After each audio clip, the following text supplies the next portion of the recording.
मौके के हिसाब से और टॉपिक की मुनासबत से हमने अपने स्पेशल गेस्ट को इनवाइट किया है, डॉक्टर नदीमुल हक को। आपने कल से देखा है जो इस्लामाबाद में कॉन्स्टिट्यूशन 1 वाला मामला हुआ है, उसके बाद डॉक्टर साहब ने एक बड़ी डिटेल में ट्वीट की थी, और जिसमें सब पहलू जो है उन्होंने कवर किए, और खुद वहां पे मौजूद थे, चशमदीद गवाह थे। उस हवाले से भी उन्होंने बताया। तो डॉक्टर साहब से हम पूछेंगे कि रात में हुआ क्या है, और जो इससे जुड़े हुए बाकी अवामिल हैं और बाकी जो फैक्टर्स हैं उन पे बड़ी डिटेल में बात करनी है। तो फाद साहब, ओवर टू यू।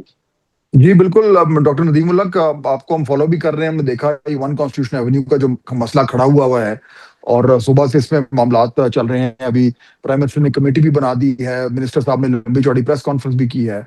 तो आप तो खुद वहां पे मौजूद थे, आपने खुद सारा कुछ एक्सपीरियंस किया। तो क्या सूरत हाल है, किधर मामला किधर खड़ा हुआ है इस वक्त? बस जी फाहद साहब, कल एक चीज मुझे बड़ी शिद्दत से एहसास हुआ।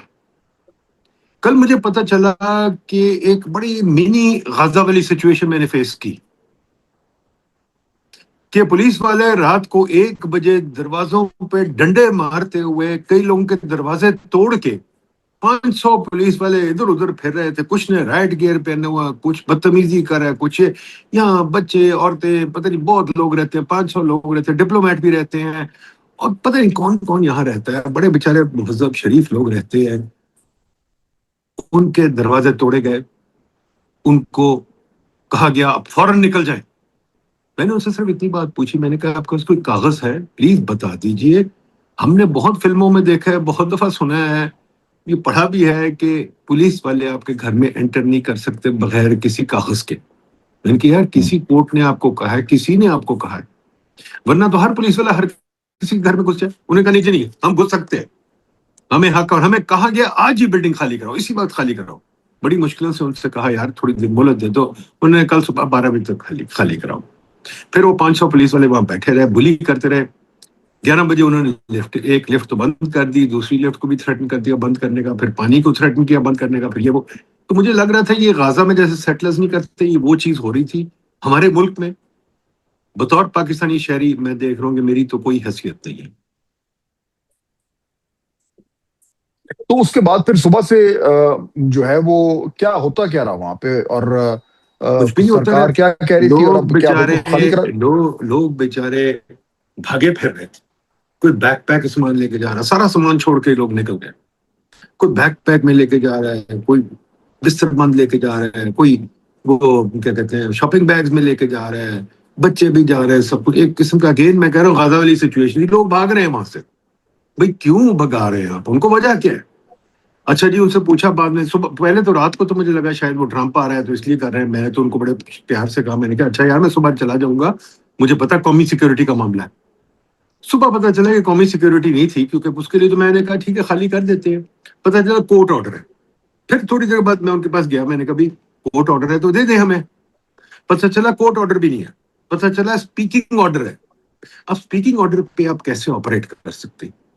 कोर्ट ने अगर कहा हो निकाले बंदे को, तो कोर्ट भी कहेगा भी कोई टाइम दो, कोई इविक्शन नोटिस। मैंने कहा अच्छा जी आपने निकालना भी है, आप हमें इविक्शन नोटिस तो दे दे और मोहलत दे, 7 दिन 5 दिन 6 दिन निकल जाए। हम घरों का भी बंदोबस्त करना है, ये तो नहीं कि आज निकल के सड़कों पे सोएंगे। नहीं जी नहीं, आप आज ही निकले, ठीक। और किसी ने इसको और नहीं कहा। प्राइम मिनिस्टर साहब ने कमेटी बनाई है, बड़ी अच्छी बात की है माशाल्लाह। पर 7 दिन में क्या डिसाइड होगा? उन्होंने इस पे व्हाइट वॉश ही करना है ना, तो कर लें व्हाइट वॉश। पर मुझे एक बात बता दीजिए प्लीज, मैं एज इकोनॉमिस्ट बात करना चाहता हूँ, ठीक है। यहाँ इजिप्शियन डिप्लोमेट्स हैं, इधर रहते हैं, मैंने देखा है, उनको मिला हूँ। यहाँ कोरियंस भी रहते हैं, यहाँ जनाब वो कौन से चाइनीज भी रहते हैं, बहुत सारे लोग फॉरेनर। अब क्या ख्याल है आज उन्होंने क्या घर कहा होगा, क्या रिपोर्टें भेजी होगी? आप SIFC बना लें, फॉरेन इन्वेस्टमेंट मांगे, आज फॉरेन इन्वेस्टर क्या देख रहा होगा कि इस मुल्क में ये रूल ऑफ लॉ है। तो यार माना आपने इविक्ट करना, चले यार मान गए यार, लॉ तो फॉलो कर ले, इविक्शन ऑर्डर तो दे। दूसरी चीज मैं एज एन इकोनॉमिस्ट बात अगेन कर रहा हूं, तो मैं जज साहब से पूछना चाहता हूँ, आपके प्रोग्राम की वसात से जज साहब से पूछना चाहता हूँ, जो मैंने 1000 जजों से पूछा है, रिको डेट में आपके पास कोई इकोनॉमिक थी टेस्टिमनी? नहीं थी। स्टील मिल में कोई इकोनॉमिक टेस्टिमनी थी? नहीं थी। मैं गिनी जाता हूँ सारे केसेस। जज साहबों को इकोनॉमिक्स आती नहीं है, वो तो भाई हमसे पूछ ले। नहीं, मेरे अमेरिका में बहुत सारे कॉलीग्स हैं जो कोर्ट को टेस्टिमनी देते हैं। और टेस्टमनी के बगैर डिसीजन नहीं होती। किसी को टेस्टमनी देनी चाहिए थी। वन कॉन्स्टिट्यूशन एवेन्यू में जो मसला है, माना मसला है, it's an economic matter, it's not a legal matter. It's an economic matter जो लीगल चीज के नीचे छुपा हुआ है, उसकी इकोनॉमिक्स देखे बगैर डिसीजन दे रहे हैं जज साहब, ये जहालत है। This is not good judgement. अच्छा ये बताएं डॉक्टर साहब, अब इसमें ऑब्वियसली एक ये है मसला है, उसमें सीडी इन्वॉल्व है, उसमें जो इन्वेस्टर था वो उसने जो भी गड़बड़ी की वो भाग गया, उसमें इसको परमिशंस दी गई, कोर्ट ने भी जो है वो इसको लीगलाइज किया, और इतना अरसा लोग सोते रहे, फिर अब एकदम जागे हैं। तो इसमें जिन लोगों ने तमाम तरह इन मामलात को देखते हुए इन्वेस्ट कर दिया, चीजें अपार्टमेंट्स खरीद लिए, जो भी है, उनका इसमें क्या कसूर है? उनका कोई कसूर नहीं है, उनका कोई कसूर नहीं है। और मैंने देखा हामिद मीर साहब ने कोशिश की है उनका कसूर बनाने की, गलत बात है। आप जर्नलिस्ट भी थोड़ी चीज सीख ले, ये गलत बात है, उनका कोई कसूर नहीं। I am sorry. जजमेंट आई हुई है, जजमेंट ने कहा ठीक है भाई, जजमेंट ने पॉपुलेट की बिल्डिंग, साकिब निसार की जजमेंट ने, चीफ जस्टिस की जजमेंट ने। भाई प्रॉपर्टी राइट्स ऐसे ही बनते हैं। प्रॉपर्टी राइट का ये तो नहीं मतलब कि आपने आज जजमेंट दी सुबह खींच ली, आज जजमेंट दी सुबह खींच ली। आपने प्रॉपर्टी राइट दिया, लोगों ने काम शुरू कर दिया, ठीक है, और प्रॉपर्टी राइट्स एस्टैब्लिश हो गए। The moment the first flat was sold, property right was established, then the state has no right to take it away. और अगर ले जाना है तो एमिनेंट डोमेन की लॉ है, एमिनेंट डोमेन की लॉ अप्लाई कर दें। अब ये स्टेट पे वाजिब है कि स्टेट प्रॉपर्टी उनसे खरीदे और मार्केट वैल्यू पे खरीदे, क्योंकि स्टेट सो रही थी, स्टेट ने प्रॉपर्टी राइट दिया। स्टेट अगर सो रही थी, स्टेट, अब प्राइम मिनिस्टर ने कमेटी बनाई है, प्राइम मिनिस्टर साहब हमें प्लीज बता दे कल रात को किसने हुक्म दिया था। ये मिस्ट्री क्यों रहती है? आप जर्नलिस्ट पूछ रहे कल रात को हुक्म किसने दिया था, उस बंदे का नाम तो हमारे सामने नंगा कर दे। वो बंदा कौन था जो रूल ऑफ लॉ के खिलाफ जा रहा था, जो बगैर कोर्ट ऑर्डर के, बगैर अपने नाम साइन किए पुलिस वालों को कह रहा था छापा मार दो और खाली कराओ। ये भी तो होना चाहिए ना, कोई रिस्पॉन्सिबिलिटी तो होनी चाहिए। वो बंदा कौन था जिसने ये ऑर्डर दिया, उसका पता चले। नंबर 2, प्लीज पता चले कि ये जिन लोगों ने अपने पैसे फंसा दिए, जैसे नस्ला टावर इन्होंने तोड़ दिया, नस्ला टावर तोड़ दिया जज साहब ने। मैं जज साहब से रोज पूछता रहता हूं, कई दफा पूछा नस्ला टावर कैसे टूटा भाई, क्यों तोड़ा आपने? नस्ला टावर बन चुका था, जज साहब सो रहे थे बनने से पहले।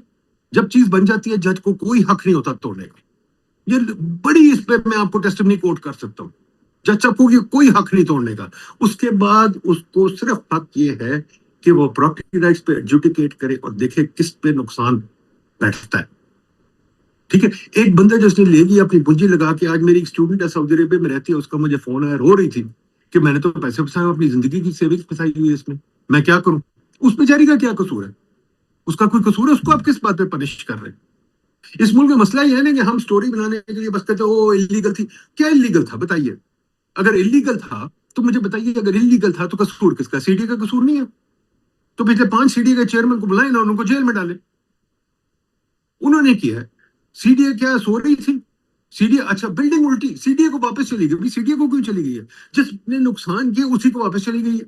अब वो क्या करेंगे? वो बेचेंगे और खाएंगे? यार ये तो नहीं हो सकता ना।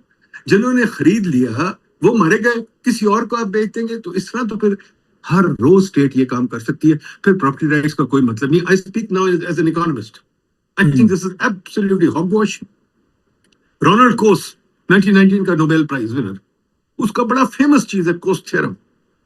वो कहता है स्टेट्स जॉब और the court's job is to sign property rights, not to snatch property rights. Property rights हो चुके हैं एस्टैब्लिश, कोर्ट का काम है उनको एडजुडिकेट करे और सोचे क्या करना है। भाई there is a liability that has be placed on some people, the liability can't be placed on the people who bought this stuff and living there. अगर उन पे प्लेस करिए, सीडी पे क्यों नहीं प्लेस हो रही? सीडी वाले सो रहे थे जब इतनी ये कुछ जो वो ब्लेम कर रहे हैं। Building after all sir 25 story की बिल्डिंग खड़ी है। 25 स्टोरी की बिल्डिंग फाद साहब कितनी देर में बनी है? 1 दिन में बनी है, 2 दिन में बनी है, सडनली अलादीन के चिराग से बन गई। वो 20 साल बनती रही है, सब कुछ होता रहा है, ये सोते रहे हैं। अच्छा मुझे बताइए कितने सीडी के बंदों ने बीच में फ्लैट लिए? मैंने देखे कितनों के फ्लैट्स हैं बीच में से। क्या ये नहीं हो सकता कि सीडी वाले भी बीच में शामिल थे? तो अगर इन्वेस्टिगेट करनी है तो फिर पूरी तरीके से करे और खुदारा इसको सॉर्ट आउट करे। It's a very important matter of property rights and foreign investment and is today the whole investor world is shaken up. आप इमेजिन करें अगर ये दुबई में हो तो क्या हो यार। Don't shake investor confidence. because you can't understand a problem. Yes, there is a problem. I'm not saying there's no problem. The problem has to be thought through. Just like कच्ची आबादी, लोग कच्ची आबादी की बात करते हैं. Again, there is a problem. Why was कच्ची आबादी created? It was created by the bureaucrats. वो सो रहे थे जब कच्ची आबादी बन रही थी, बन गई. अब उनको धक्के मार मार के निकाल रहे हैं. क्यों निकाल रहे हैं भाई? आपको याद है उसने क्या नाम है जो फेमस पेरुवियन बंदा है हर्नांडी सोटो, उसने किताब भी लिखी हुई इस पे कि कच्ची आबादियों को तोड़ने का कोई फायदा नहीं. You have to figure out property rights and how to adjudicate the property rights. मैं बार बार कहता हूँ it's a question of adjudicating property rights. और ये कोर्ट को दानाई से इकोनॉमिक समझ के करना है.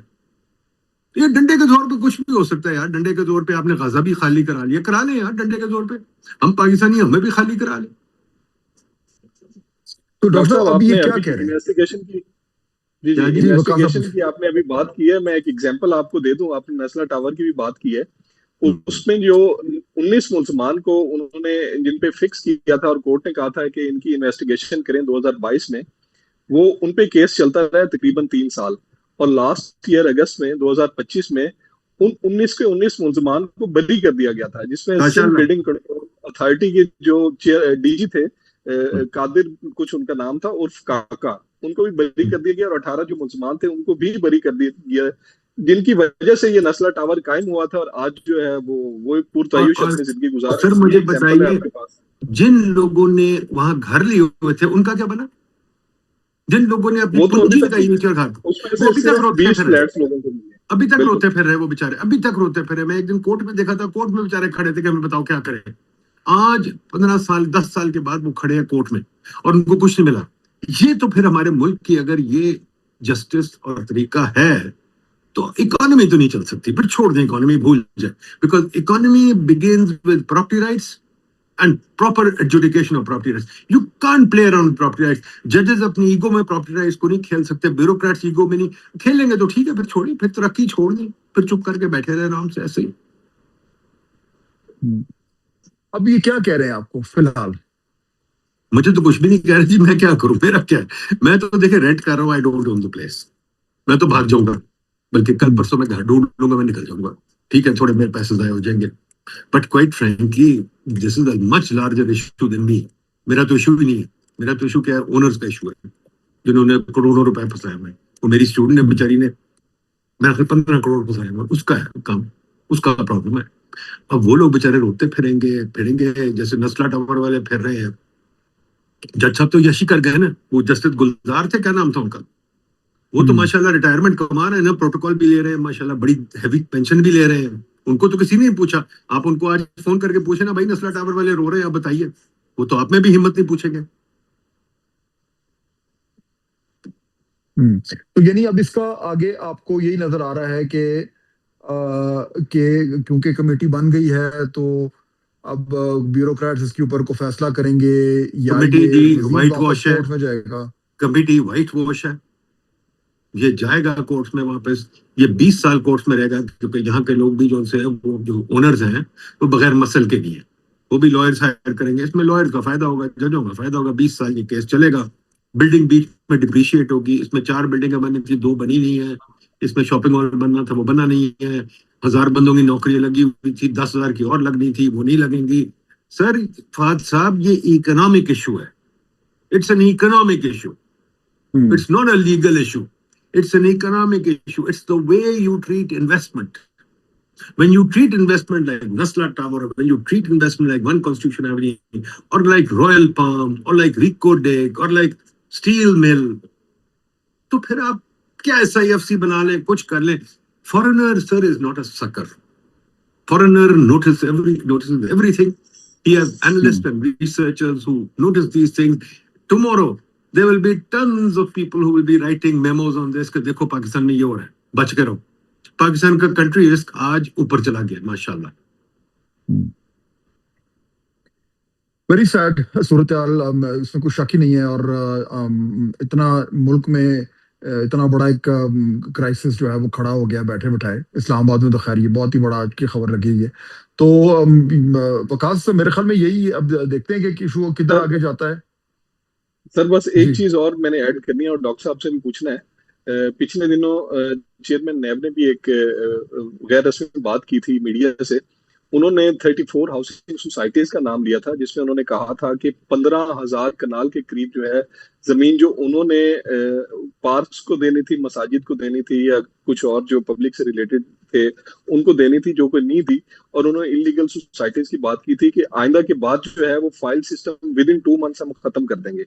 तो मुझे ये समझ नहीं आ रही कि एक लेमैन जो एक मकान बनाना चाह रहा है वो ना, जाहिर है नस्ला टावर या वो कॉन्स्टिट्यूशन 1 जो है वो अफोर्ड नहीं कर सकता, वो कोई हाउसिंग सोसाइटी में प्लॉट लेना अफोर्ड नहीं कर सकता, वो कच्ची आबादी में घर बनाना अफोर्ड नहीं कर सकता। तो जैसे डॉक्टर साहब कह रहे हैं कि इकोनॉमिक इशू है, तो जाहिर है जो सरमायाकार है या जो बाहर से सरमायाकारी आनी है, तो उन्होंने ये सारी चीजें देखनी है कि इस्लामाबाद में आपके कैपिटल में ये चीज हो रही है, तो हम सरमाया बड़ा सोच समझ के पाकिस्तान में लेके आए।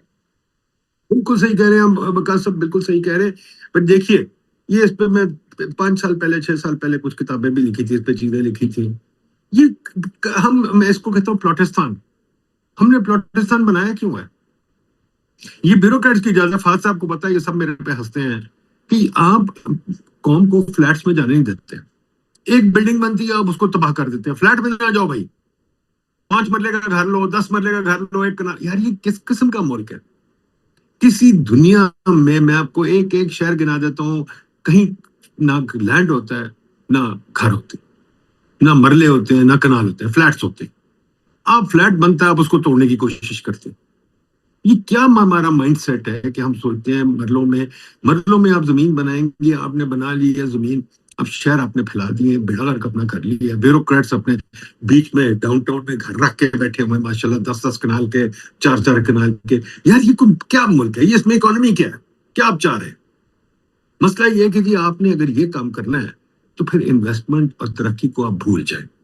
ये illegal housing society, there is no such thing. First of all, there is no such thing as illegal housing society. I don't buy it. बिल्कुल गलत बात है। सीडीएस हो रहा है, मैं हाउसिंग सोसाइटी इलीगल बनाऊं? प्लीज बताइए, हाउसिंग सोसाइटी नजर आती कि नहीं आती? तो सीडीएस हो रहा है, एलडीएस हो रहा है। Illegal housing society, there is no such thing. बीच में मिले होते ही। सिमिलरली जैसे आप कहते हैं कि मिलावट हो रही है, मिलावट जब तक कोई मिला ना हो, फूड इंस्पेक्टर नहीं होती। टैक्स चोरी हो रही है, टैक्स चोरी फूड टैक्स के वाले के बगैर नहीं हो सकती। एनएम स्टोर वगैरह सारे आपके सामने बैठे हैं, वो टैक्स देने को तैयार है, पर बीच में से वो खांचा हो जाता है। खांचा क्यों होता है? क्योंकि किसी को पैसे देती है। I think let's start being honest. Human beings का एक इंसेंटिव सिस्टम होता है, वो उसमें चलते हैं। और हमने गवर्नेंस सिस्टम जो बनाया हुआ है, इसलिए बनाया हुआ है ताकि खर्चे चलते रहे। इलीगल हाउसिंग सोसाइटी हम कहते हैं, मैं सबसे आर्ग्यू करने का तो यार बड़ी दफा इस पे लिखा है, there is no such thing as an illegal housing society. सब इनकी मर्जी से बनती है, इनके देखे ताकि बनती हैं, ये खुद बनाते हैं और बाद में इलीगल कर देते हैं लोगों से छीनने के लिए चीजें। Just like one constitution Avenue is not illegal. जो चीज इतनी बड़ी चीज, इस्लामाबाद में सबसे बड़ी चीज सामने बन रही है, सडनली वो इलीगल हो गई है। और अगर इलीगल हो गई है तो मुझे खुदा के वास्ते बता दें, तो कोई नाम नहीं होता। सिटी का चेयरमैन उसका कौन था? 10 चेयरमैन निकल चुके हैं, उनको पकड़े भाई। इलीगल चीज थी, तुम कहां थे? सिटी के जो बिल्डिंग कंट्रोल अथॉरिटी जो बंदे हैं, उनको पकड़े। आई बेट उन्होंने पैसे खाए हो, क्योंकि उनके फ्लैट्स भी हैं इस बिल्डिंग में। चेक कर लें कितने फ्लैट्स हैं। हर चीज का जवाब है सर, अगर आप जर्नलिस्ट पूछने लगे।